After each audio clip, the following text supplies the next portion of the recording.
तेव्हा देवेंद्र फडणवीस 14 साली जेव्हा पहिल्यांदा मुख्यमंत्री झाले तेव्हा त्यांनी महाराष्ट्रामध्ये इन्फ्रास्ट्रक्चर बदलून टाकायचं अशा प्रकारची घोषणा तेव्हाच त्यांनी केली होती आणि अनेक रस्ते नवीन नवीन मार्ग तयार करणं. आता बघा मधल्या काळामध्ये तिसरी मुंबई मार्गाला लागली, वाढवण बंदराचं काम ते सुरू आहे. पुन्हा मुंबई पुणे आत्ता परवा आज जो त्यांनी लिंक रोड हे जो केलेला आहे मोठं हे जी केलेली आहे ती मिसिंग लिंक म्हणण्याची त्यांनी जे म्हटलं ते बरोबर, तो शब्द बरोबर आहे. कनेक्टिंग लिंक हे जास्त योग्य शब्द आहे तो. त्याचं उद्घाटन त्यांनी आज केलं. त्यांच्या कारकिर्दीत सुरू झालेली कामं म्हणजे ज्याचं भूमिपूजन आणि उद्घाटन त्यांनी केलं अशी फार कमी उदाहरणं असतात की आपण भूमिपूजन केलं आपण उद्घाटन करतो ते त्यांचं एक प्रतिमा निर्माण होते हे खरं आहे. आणि इन्फ्रास्ट्रक्चरवर भर देऊन भाजपचं एकूण राष्ट्रीय धोरणच ते आहे असं दिसतंय. मोदींपासून सगळीकडे इन्फ्रास्ट्रक्चर उभं करायचं, रस्ते असतील, अन्य कुठल्या गोष्टी असतील, सुविधा असतील, दळणवळणाच्या सुविधा असतील, या सगळ्या गोष्टी हे करून उपलब्ध करून द्यायच्या आणि त्यातून विकास मार्गे लावायचा हे त्यांचं हे दिसतं मला. तर अनेक महत्त्वाचे प्रकल्प मागील काळामध्ये राज्यभरात आपल्याला पाहायला मिळाले. असे अनेक प्रकल्प त्यानिमित्ताने पुन्हा एकदा देवेंद्र फडणवीसांचं जे विजन आहे विजन अधोरेखित होत आहे. त्यांचं विजन नक्की अधोरेखित होतं. त्यांनी अजूनही अनेक प्रकल्प हाती घेतलेत. त्यांनी ज्याची घोषणा अजून केली नसेल पण ते करणार आहे. याच्या पुढच्या काळामध्ये 2-2.5 वर्षामध्ये अनेक गोष्टी होतील. आता नाशिकचा कुंभमेळा आहे, त्या कुंभमेळ्याची कामं जी सुरू होते त्या कामाच्या निमित्ताने नाशिक परिसर जो आहे त्याचं पूर्ण रूपडं बदलून जाणार आहे.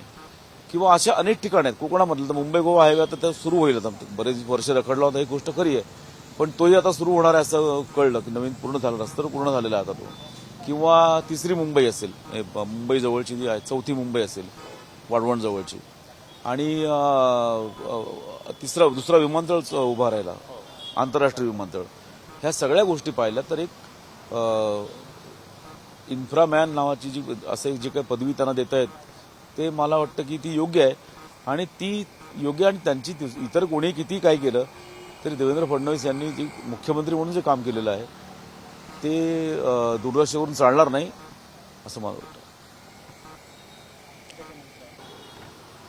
चेक सर, खरं तर काँग्रेसने माघारीची हायट्रिक केलेली आहे.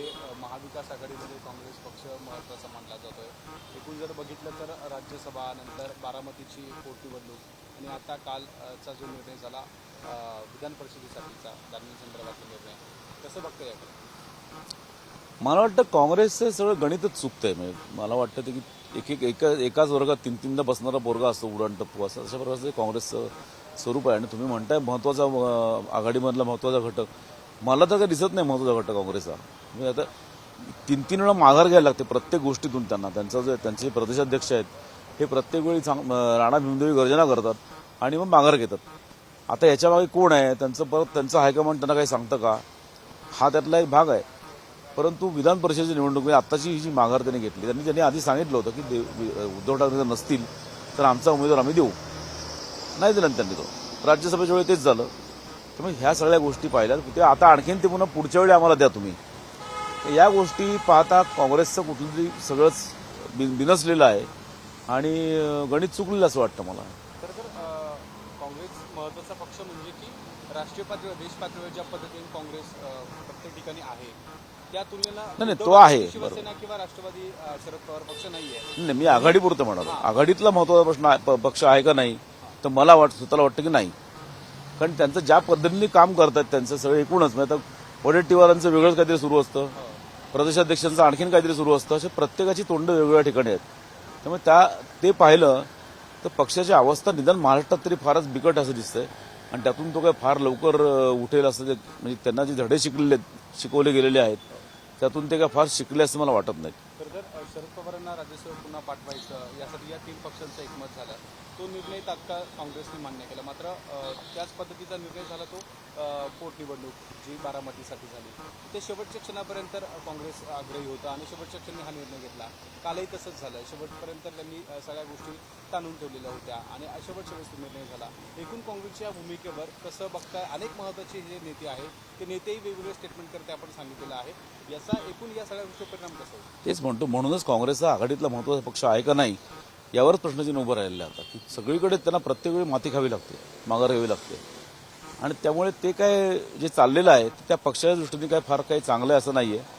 भविष्यकाळामध्ये त्यांनी जर योग्य ते काही धडा घेतला, अजूनही घेतला नाही तर आणखीन दारुण त्यांची अवस्था होऊ शकते असं मला वाटतं. म्हणजे काँग्रेसने विरोध करायचा, या दोन्ही पक्षांनी गृहीत पकडायचं आणि शेवटच्या मिनिटाला काँग्रेस या समविचारी पक्षांसोबत निर्णय घेतात असं एकूण आता सध्या म्हणतात. समविचारी कोणीच नाही आता. तुम्ही कालचं बघा, तुम्ही आता आघाडी आणि हे दोन्ही बघा, आघाडी आणि महायुती या दोन्ही पक्षांच्या उमेदवारांनी अर्ज भरले विधानसभेचे, तर त्यांच्या पक्षाचे लोक तिकडे गेले होते.